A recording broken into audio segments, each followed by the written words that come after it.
Seattle's new mayor is cracking down on a years-long practice that critics describe as a black eye for the Seattle Police Department.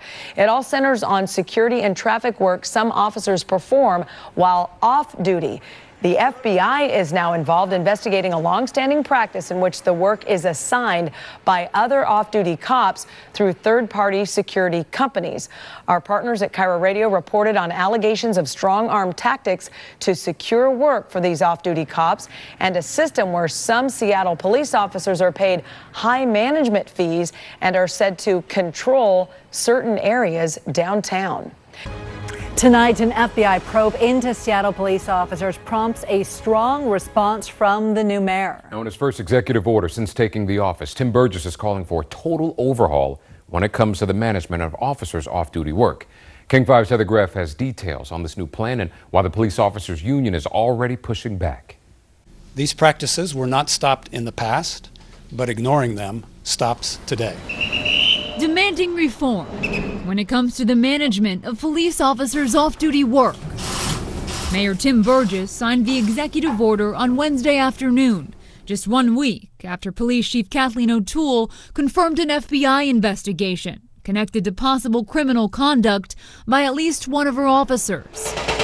The chief and federal agents won't discuss details, but we know the case involves the practice of hiring off-duty officers to direct traffic at parking garages and construction sites throughout Seattle.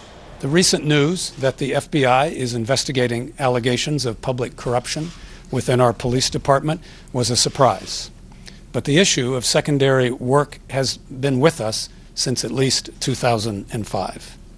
The current system involves obvious conflicts of interest and creates a serious public trust challenge. Burgess's 3-page order calls for greater oversight through internal regulation and management of all secondary employment for SPD officers.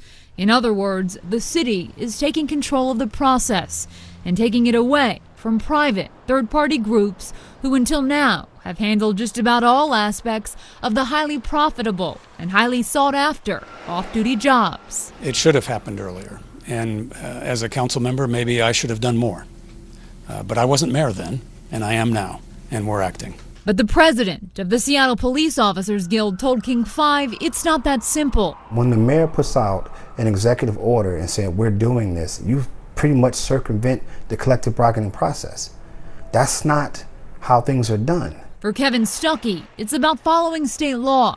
He says the city and the police union are required to negotiate any changes to officer working conditions and is promising legal action if that's not done. We immediately filed a demand to bargain over this issue in hopes that we can get the city to sit down and follow state law and negotiate with us. And that's just it. Heather Greff, King 5 News.